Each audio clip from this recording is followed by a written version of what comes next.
Hey everyone, welcome to another episode of the Party Wreckers podcast. My name is Matt Brown. I'm your host. I am an addiction interventionist. I work with families who have loved ones that struggle with addiction, who need professional help, but are not going to be willing to choose that help for themselves. I'm so glad you found the podcast. I'm so glad you're here. If you've been here before, welcome back. Before we jump into today's topic, let me just remind everybody that now 5 nights a week, Intervention on Call has free family Zoom calls where we support families who are going through what many of you are likely going through right now. And that is you have a loved one in active addiction and they're reluctant to get help. You're not quite sure how to have that conversation with them or move that conversation in a better direction. But you're also not quite sure what it might be like to talk to an interventionist and actually get some feedback in real time. And so we do this 5 nights a week. Now, Monday through Thursday, it's 8 p.m. Eastern time. And then on Sundays, we do a special West Coast call at 8 p.m. Pacific time. And we want there to be a place where families in crisis can come have a conversation with an interventionist where we're going to give you real-time feedback. On these calls, we are not trying to upsell you anything. We are trying to answer questions. We are trying to provide you with strategies, with language, with ideas on how to move your situation forward so that you actually don't need to have somebody like me come into your living room and do an intervention with your loved one. Sometimes that's necessary, but I don't ever want that to be the first conversation that we're having. And so now 5 nights a week, we do this for free for families. If you're interested in being a part of those Zoom calls, you register at interventiononcall.com.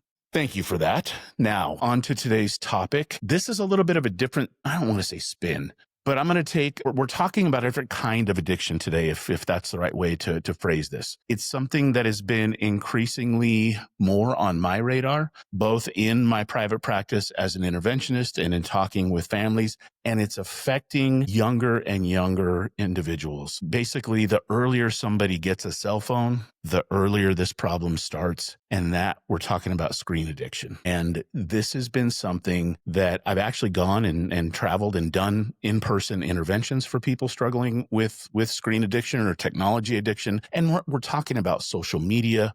We're talking about gaming. While that includes phones and mobile devices, we're also talking about gaming systems and just time spent on screens as a whole. And it's hard because this is more one of those process addictions, almost like an eating disorder or workaholism or something like that, where you almost can't function in today's society without a screen. But at the same time, it can become a problem. And it's also becoming a problem more and more for the younger generations. And so as they get phones and devices put in their hands earlier and earlier, the problem starts. I mean, all of my kids, they don't carry textbooks around anymore. The schools issue them an iPad at the beginning of the school year, and that's where they do all of their work. And so even from an educator standpoint, all of this is happening on a screen. And so while technology has huge advantages, and my kids, when I tell them that iPads hadn't been invented when I was their age, that the internet hadn't been invented when I was their age, they can't imagine a life without that. And here we are 1 generation later, and they're completely dependent on it in many ways, as am I. I include myself in this. I use a phone and a tablet and a computer and all of those things, and I'm constantly on screens, both for entertainment and for work. And so it's a little bit of a tricky subject, I guess, is what I'm saying. The study that I'm going to be referencing today was published in the Journal of American Medicine, and it correlates not necessarily screen time with an increase in suicidal ideation and suicidal behaviors, but particularly addiction associated with screens and suicidal ideation and suicidal behavior. What the study found, and let me say this from the outset, is that the amount of screen time did not dictate an elevation in risk of suicide. That they did not determine. What they were looking at, and they tracked about 4,000 young people from the time that they were about 10 or 12 years old until they were a little bit older. I think that this study went on for 4 or 5 years, if I remember correctly. They studied about 4,000 kids, and they would periodically interview them to assess for Are you becoming addicted to social media, to screens? And here's what they said: assessing them periodically for both their average daily screen time as well as for symptoms of addiction, which allowed them to see how these addictive behaviors changed over time. Now, of course, the question then became, and this was the first thing as I was reading through this, is like, okay, how do you assess for addiction? With substance use disorder, alcohol use disorder, there are specific questions that will indicate whether or not you actually meet criteria for substance use disorder or alcohol use disorder. They adapted those same questions to apply to social media and screens and gaming. And so some of the questions on the questionnaire were true or false. I spend a lot of time thinking about social media apps or planning to use social media apps. True or false. I try to use social media apps less, but I can't. True or false. I feel stressed and or upset if I'm not allowed to use my social media apps. True or false. I use it so much already, it has a bad effect on my schoolwork. Now, some of these hit home a little bit for me because I can get caught doom scrolling when I got nothing else better to do. And I'm sure that there are plenty of people listening to this right now that may feel like they're in the same category. Obviously in the context of what we're talking about today, we're really focusing on young people, but I think this applies just as much to us. And we need to kind of take this to heart as we're talking about this today. So I also want to make it clear, and I guess I should say this from the outset, is that this is not a comment. If your kid has a phone, if your kid, has an iPad, those kinds of things like that, I am not here to say you shouldn't be doing that. This is not a commentary on anybody's parenting practices. I want to be really, really clear on that. Because my kids have phones and my kids have, devices that they use for school, this is certainly something that hits home for me. And so, let's just go from there and try to keep that part of what we ordinarily might judge. Let's just kind of keep it off the table. So what they found as they began to ask these questions, at different intervals throughout these young people's, development from around 10 years old to 14 or 15 years old. With social media, they found that almost 60% had low levels of addiction to social media. And that stayed stable over the years. So about 60% had a low level addiction, and that didn't change. That stayed at that low level for the duration of the study. About a tenth had an increasing addiction that peaked around year 3 or 4 of the study, and a third showed increasing addiction throughout the entire study. So there were basically 3 different metrics that they saw, 3 different levels of addiction that they saw. The largest, of course, being a very low level addiction that really didn't change over time. About a 10% sliver of the study had an increasing addiction that peaked at about 3 or 4 years. And then, 33% showed an increasing addiction throughout the entire. So, from the time they were 10 to the time they were 15, the addiction continued to increase in strength over the course of those 4 or 5 years. With mobile phone use, about half showed high addiction and a quarter had increasing addiction. So mobile phone use across the board, regardless of what they were doing with their mobile phones, whether they were texting or on social media or just mobile phone use altogether, they found that about half had high level addictions.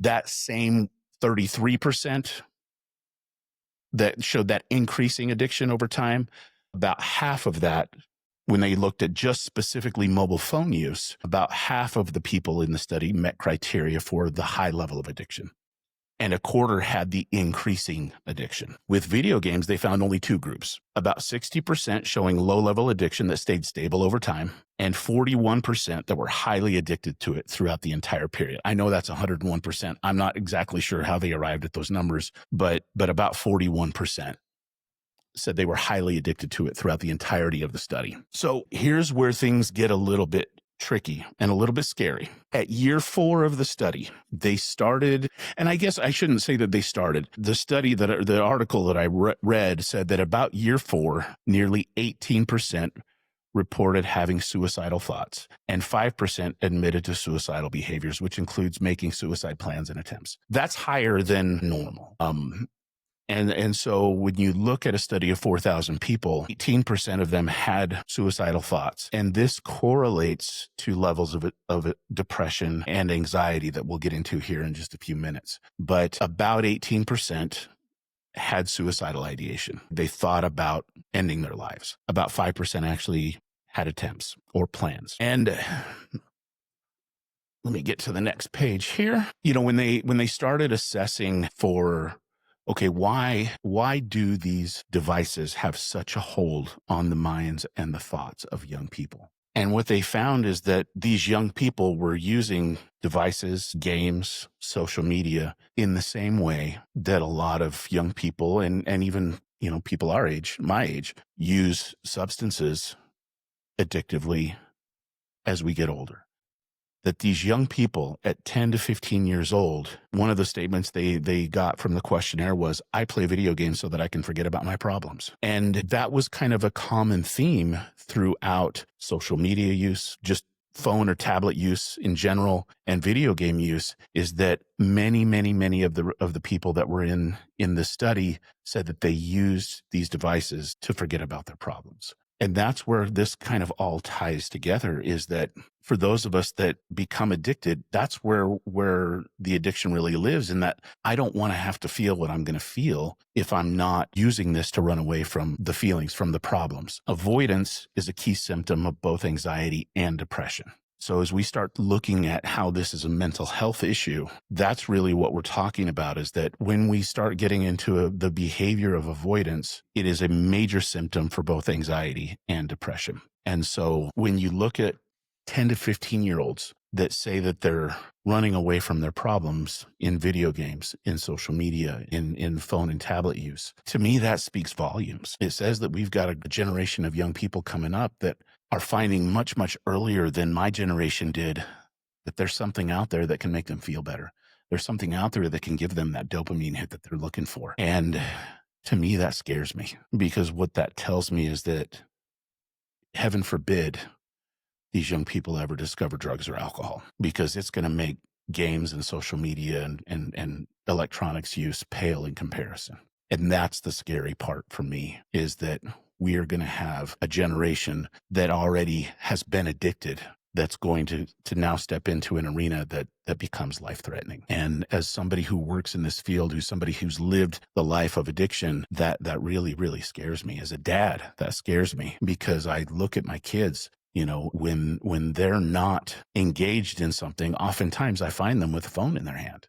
Whether they're scrolling through videos on YouTube, or whether they're playing a game, or whether they're texting their friends, it's very common to see my kids with a phone in their hand. And I'm sure that a lot of you guys feel the same way. It's very common for me to have a phone in my hand. And I'm sure that there are times that I'm doing that to avoid dealing with some of my problems, whatever they might be. And so a lot of this is, okay, how am I going to be an example in my home for my kids of what healthy technology use looks like? And how am I going to model for them how to better regulate and manage some of the things that I go through in a way that it's not heavy-handed? Hey, kids, look at me. I'm dealing with my depression in a different way, or I'm dealing with my anxiety in a different way. I don't want to avoid my problems today in the way that I have before. That's not what I'm talking about, but really just to kind of help them understand, like, there are better ways to do this, and model that behavior for them. Because at least in my home, I find that when I try to be overt about it, and when I try to be more direct about it, the message is not received as well. And I don't know about you guys, but when I can be more of an example by behavior, or lead by behavior kind of dad, things seem to go a little bit better. And so with this particular issue, it's hitting home, I guess, is what I'm saying with me currently, where a lot of times I speak about my drug use or alcohol use as a past tense issue. Today I'm talking to you about present tense, and the fact that I do find myself using technology in a way that is probably unhealthy in some ways. And I hope that there are some of you out there that might strike a chord with as well, because as parents, I think that, if we can admit that we're powerless and that our lives are unmanageable, as step one says, hey, maybe we can overcome this as well, and the next generation won't have to suffer the same fate. I'm not trying to get preachy here on you guys, but certainly I think that this is a topic worth discussing. The one thing that the study did say is that the more time kids spent on social media, the more their depressive symptoms increased. So I don't want to belabor the point here. I certainly just wanted to bring this to your attention. This will be a shorter episode than normal, but I just thought that it was worth discussing, because this article really jumped out at me. And it's certainly something that more and more over the years, I have been doing interventions on people, especially young men who have gone to college, who find themselves gaming,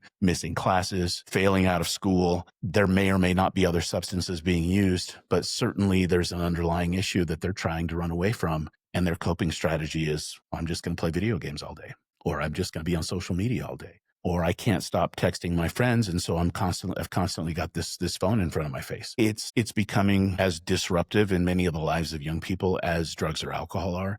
But because it's a behavior that many of us as adults engage in and have problems with, and I speak for myself as well, is that we have problems with this. It's harder for us, without feeling hypocritical, to lead by example.